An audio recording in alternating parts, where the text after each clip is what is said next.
श्री गणेश पुराणानुसार गणेशाच्या जन्माची आणि त्याचं शीर हत्तीची असल्याची कथा काहीशी अशी आहे. देवी पार्वतीच्या 2 सख्या होत्या, जया आणि विजया. दोघी अत्यंत सदाचारी आणि विवेकी होत्या आणि देवी पार्वती त्या दोघींचा मोठा आदर करी.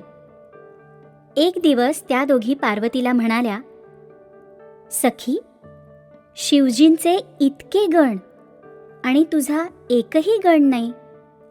तुझा निदान एकतरी गण असायला हवा. उमा आश्चर्याने म्हणाली, असं का म्हणताय सख्यांनो? आपल्याकडे तर कितीतरी करोडो गण आहेत, जे सदैव आपल्या आज्ञापालनास तत्पर असतात. मग कशाला बरं अजून कुठल्या गणाची आवश्यकता? सख्या म्हणाल्या, ते सगळे गण महादेवांचे आहेत. त्यांचीच आज्ञा ते सर्वात आधी महत्त्वाची मानतात. नंदी, भृंगी सकट सगळे गण तुझी आज्ञा तर मानतात, पण प्रभू आशुतोषांची आज्ञा त्यांच्यासाठी सर्वात महत्त्वाची आहे. जर तुम्ही काही आज्ञा दिली आणि शिवजींनी ती डावलली तर कुणीही गण तुमचा आदेश मानणार नाहीत. तुम्ही विचारलं तर नक्कीच ते काहीतरी बहाणा सांगतील. देवी पार्वतीने आपल्या सख्यांचं बोलणं ऐकलं, पण काही काळानंतर ती ते विसरून गेली. एके दिवशी पार्वती स्नानासाठी चालली होती. जाताना तिने नंदीला आदेश दिला की त्याने द्वारपाल बनून कोणालाही आत जाण्यास अडवावं. नंदी दाराशी उभा राहिला. त्याच वेळी शंकर तिथे आले आणि आत जाऊ लागले.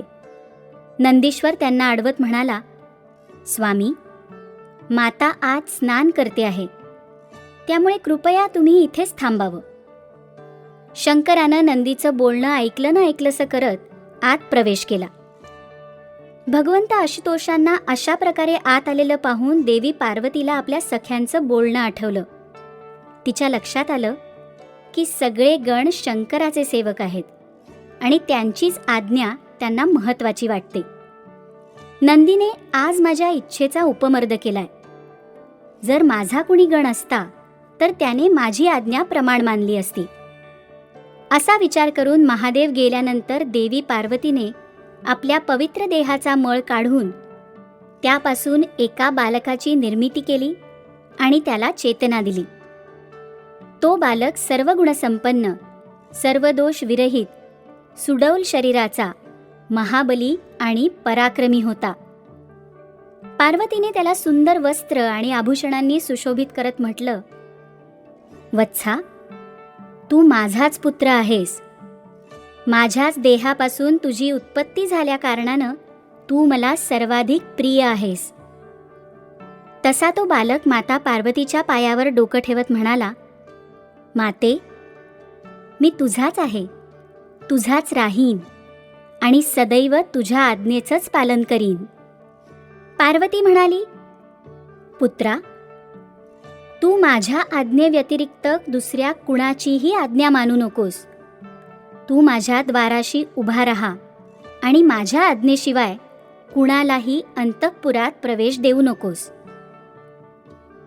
पार्वतीने बालकाचं डोकं मायेनं कुरवाळलं आणि त्याच्या हातात एक दिव्य काठी दिली. ते दिव्य बालक हातात काठी धरून दरवाजावर उभं राहिलं. आता पार्वतीने आपला स्वतःचा गण दारात उभा केला असल्यानं तिला अचानक कुणी आत येण्याची चिंता राहिली नाही. तेवढ्यात भगवान आशुतोष तिथे आले आणि दारात कोण उभं आहे हे न बघताच आत जाऊ लागले. बालकाने हातातली काठी पुढे करत त्यांना म्हटलं, देवा, हे माता पार्वतीचं भवन आहे. इथे त्यांच्या अनुमतीशिवाय प्रवेश वर्जित आहे. तुम्ही परवानगीशिवाय असे कसे सरळ आत जाताय? तेव्हा कुठे भगवान चंद्रशेखरांचं लक्ष त्या बालकाकडे गेलं आणि ते म्हणाले, मूर्खा, कोण आहेस तू? तुला कळतंय तरी का तू कोणाला अडवतोयस ते? रस्त्यातून बाजूला हो आणि मला आत जाऊ दे. बालकानं म्हटलं, माता आज स्नान करतीये. जेव्हा ती स्नान आटोपून वस्त्र वगैरे धारण करेल तेव्हा त्यांची परवानगी घेऊन मी तुम्हाला आत जाऊ देईन. तोपर्यंत तुम्ही इथेच थांबा अथवा थोड्या वेळाने परत या. त्रिलोचनाला हा प्रतिबंध रुचला नाही आणि ते म्हणाले, अरे, तुला ठाऊक नाही, मी पार्वतीचा पती, त्रैलोक्याचा स्वामी साक्षात शिव आहे. त्यामुळे तू माझ्या मार्गातून बाजूला हो आणि मला आत जाऊ दे. बालकाने आता पूर्णपणे रस्ता अडवत म्हटलं, तुम्ही कुणीही असा, जोवर माता आज्ञा देत नाही मी तुम्हाला आत जाऊ देणार नाही. शंकर आपला क्रोध आवरत विचार करू लागले, माहीत नाही हे बालक कोण आहे जे माझा मार्ग अडवण्याचं साहस करतंय. शंकर तिथून निघून गेले आणि त्यांनी आपल्या गणांना पाठवून त्याच्याविषयी माहिती काढण्यास सांगितली. शिवगण पार्वती पुत्राजवळ आले आणि म्हणाले, तू तर दिसायला अगदी कोवळ्या शरीराचा बालक वाटतोस. मोठ्यांचं ऐक आणि इथून निघून जा. पार्वती नंदनानं शिवगणांना बघून म्हटलं, कोण आहात तुम्ही? उगाच मला का त्रास देताय? अधिकारी पुरुषांची आज्ञा मानण्यातच सेवकांचं कल्याण असतं. त्यामुळे माझं ऐका आणि इथून निघून जा. बालकाचं ते बोलणं ऐकून शिवगणांना हसू आलं. मग ते कठोर स्वरात म्हणाले, तुझं भलं यातच आहे की तू गुपचूप इथून निघून जावस. पार्वतीपती प्रभू शंकरांची अशी आज्ञा आहे. बालक उत्तरलं, मी माता पार्वतीचाच पुत्र आहे आणि त्यांनी माझी इथे नेमणूक केली आहे. तुम्ही तुमच्या स्वामींचं म्हणणं ऐकून मला इथून जायला सांगताय आणि मी माझ्या मातेच्या परवानगीशिवाय त्यांना आत जाऊ देऊ शकत नाही. तुमचे स्वामी हवं तर इथे थांबू शकतात, पण आत नाही जाऊ शकत. शिवगणांना आता पुरतं कळून चुकलं होतं की हा महाशक्तीचा अत्यंत शक्तिवान पुत्र आहे. हा आपल्या स्थानावरून विचलित होणार नाही. त्यांनी शंकरांना सर्व हकीकत सांगितली.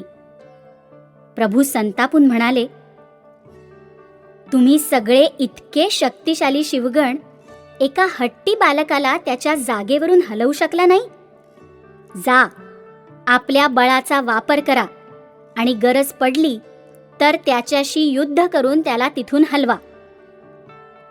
शिवगणांनी परत जाऊन बालकाला तिथून जाण्यास सांगितलं अथवा मारण्याचीही धमकी दिली, तरी ते बालक विचलित झालं नाही. शेवटी शिवगण त्या बालकावर प्रहार करू लागले आणि ते बालक आपल्या काठीने त्यांचा प्रतिकार करू लागले. एकीकडे शिवगण आणि दुसरीकडे पार्वतीनंदन, दोघात भीषण युद्ध जुंपलं. त्या बालकाच्या प्रहाराने शिवगण अस्वस्थ होऊन इकडे तिकडे धावू लागले. हे प्रलयंकारी युद्ध सुरू असता समस्त देवगण आणि देवर्षी नारदही तिथे पोहोचले. त्यांनी विचारलं असता महादेवांनी त्यांना सगळं सांगितलं की कसं ते बालक भवनाच्या प्रवेशद्वारातच रस्ता अडवून उभं आहे आणि कसं कुणालाच ते आत प्रवेश करू देत नाही, आणि बलप्रयोग केला असता त्याने शिवगणांची कशी दुर्दशा केली आहे हेही महादेवांनी त्यांना सांगितलं. शंकरांच्या आदेशावरून देवगण सुद्धा आता बालकाला तिथून दूर करण्याच्या कामी लागले. पण त्या बालकाच्या काठीसमोर त्यांची दिव्यास्त्रे सुद्धा निष्फळ ठरली. बालकाकडून पराजित होऊन आक्रोश करत ते प्रभू शंकरांकडे परत गेले. त्यांची अशी दुर्दशा पाहून शिवजी अत्यंत क्रोधित झाले आणि ते स्वतः त्या बालकाकडे चालू पडले. समस्त देव आणि शिवगणही त्यांच्या मागोमाग निघाले. शिवजी आणि त्या बालकात भीषण युद्ध झालं आणि सगळे देव त्या बालकाचा अद्भुत पराक्रम बघून मंत्रमुग्ध होऊन गेले. शिवजींच्या त्रिशूळाच्या प्रहारानं बालकाचं शिर धडावेगळं झालं. जसं देवी पार्वतीला हे समजलं की तिच्या प्राणनाथांनी तिच्याच पुत्राचा वध केला आहे, तिने रुद्रावतार घेतला आणि त्यातून हजारो महाशक्ती प्रकट झाल्या. देवी उमाने त्या महाशक्तींना तिथे उपस्थित साऱ्या देवगण आणि शिवगणांना दंड देण्याचा आदेश दिला. महाशक्तींच्या प्रहाराने सर्वत्र हाहाकार माजला, जणू काही प्रलयच आला.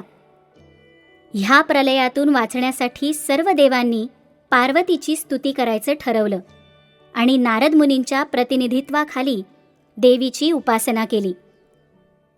अशा तऱ्हेने देवीचा क्रोध हळूहळू शांत होऊ लागला. देवी म्हणाली, माझ्या एकट्या पुत्राला तुम्ही सर्वांनी मिळून मारलं. जर माझा पुत्र पुनर्जीवित झाला तरच हा प्रलय थांबेल. सगळ्यांनी जाऊन शंकरांना उमाची ही इच्छा सांगितली. शंकरांनी सर्व देवांना आदेश दिला, तुम्ही सर्व उत्तर दिशेस जा आणि जो कुठला पहिला जीव तुम्हाला दिसेल त्याचं शीर घेऊन इथे परत या.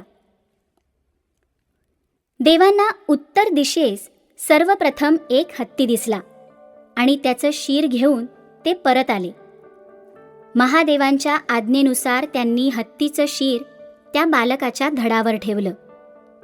शंकरांच्या अनुमतीने सर्व देवांनी वेदमंत्र उच्चारत प्रभू शंकरांच्या तेजाने जल अभिमंत्रित करून त्या बालकावर शिंपडलं.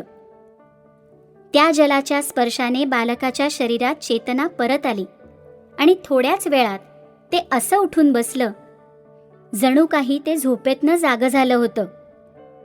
बालक गणेश पुनर्जीवित झाल्याचं वृत्त मिळताच देवी पार्वतीचा क्रोध शांत झाला आणि तिने आनंदाने त्या बालकाला छातीशी कवटाळलं. सर्व देवांनी बाळ गणेशाला आशीर्वाद दिले आणि महादेवांनी त्याला सर्व गणांचा अध्यक्ष नियुक्त करून गणपती बनवलं. भाद्रपद महिन्याच्या चतुर्थीला चंद्रोदय समयी गणपतीचा जन्म झाला असल्या कारणानं ही तिथी पवित्र झाली. दरवर्षी पूर्ण देशात भाद्रपद शुक्ल चतुर्थी ही तिथी गणेश चतुर्थीच्या रूपात साजरी केली जाते.